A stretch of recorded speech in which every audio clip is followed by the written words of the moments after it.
வீட்டு வசதி வாரியத்தால் ஏறத்தாழ ஒரு 30-35 ஆண்டு காலத்திற்கு முன்பு இருந்து நோட்டீஸ் கொடுக்கப்பட்டு முறையாக எடுத்து அந்த திட்டத்தை நிறைவேற்றாத இடங்களிலே பல பொதுமக்கள் தங்களுக்கே தெரியாமல் அதில் இருக்கிற சிக்கல்கள் தெரியாமல் அந்த இடத்தை வாங்கி வீடு கட்டியிருக்கிறார்கள். அவர்கள் தங்களுடைய பிரச்சனையை மாண்பு முதலமைச்சர் அவர்களுக்கு அனுப்பி வைத்தார்கள்.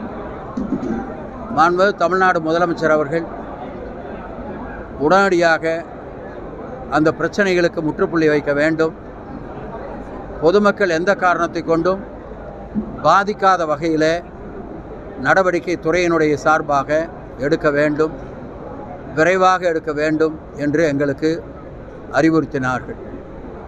எனவே அந்த வகையில் இன்றைக்கு இந்த பகுதியில் இருக்கிற அதை போல பாதிக்கப்பட்ட மக்களுடைய எண்ணம், எனவே அவர்களோடு கலந்து ஆலோசித்து இரு சாராரும் ஒரே உணர்வோடு செயல்பட்டால்தான் இதை வெற்றிகரமாக திருப்திகரமாக முடிக்க முடியும் என்ற காரணத்தால் மாண்புமிகு தமிழ்நாடு முதலமைச்சர் அவருடைய ஆலோசனைப்படி இன்றைக்கு கூட்டம் கூட்டப்பட்டு அவர்கள் எல்லோரும் மிகுந்த பொறுப்புணர்வோடு தங்களுடைய பதிலை இங்கே பதிவு செய்திருக்கிறார்கள்.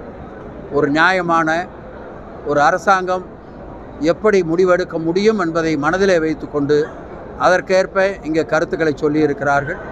எனவே அந்த கருத்துக்களை எல்லாம் ஒரு அடிப்படையாக வழிகாட்டுதலாக வைத்து கொண்டு நாங்கள் துறையினுடைய சார்பாக எங்களுடைய கருத்துருவை மாண்பு முதலமைச்சர் அவர்களுக்கு மிக விரைவாக கொடுப்போம் என்பதை தெரிவித்துக் கொள்கிறேன்.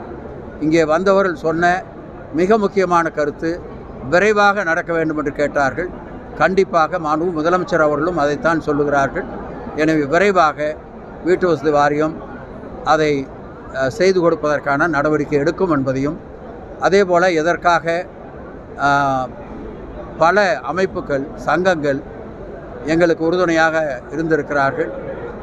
மிக மிக அதிக அளவிலே சொல்ல வேண்டும் என்று சொன்னால் 2 சட்டமன்ற உறுப்பினர்களும் ராஜா அவர்களும் கணபதி அவர்களும் மிகுந்த அக்கறை எடுத்துக்கொண்டு பல முறை எங்களோடு தொடர்பு கொண்டிருக்கிறார்கள். ஒவ்வொரு முறையும் வீட்டு வசதி வாரியத்துடைய சேர்மன் பூச்சி முருகன் அவர்கள் இதை பற்றி பேசுவார்கள்.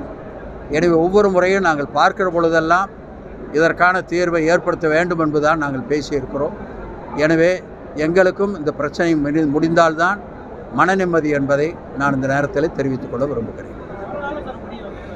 விரைவாக முடியும்னு சொல்லியிருக்கேன். ஏன்னா இதில் நிறைய ஒரே ஒரு விதமானது அல்ல, 6-7 விதமான நடவடிக்கைகள் இருக்கிறது. அதன் ஸ்டேஜஸ் 6-7 விதமாக இருக்கிறது. ஒவ்வொன்றுக்கும் ஒவ்வொரு முடிவு எடுக்க வேண்டியிருக்கிறது. ஆனால் எல்லாவற்றிற்கும் ஒரு நியாயமான முடிவை விரைவாக எடுப்பதற்கான ஏற்பாடு செய்யும். இது வரட்டும் அப்புறம் சொல்கிறேன். இதெல்லாம்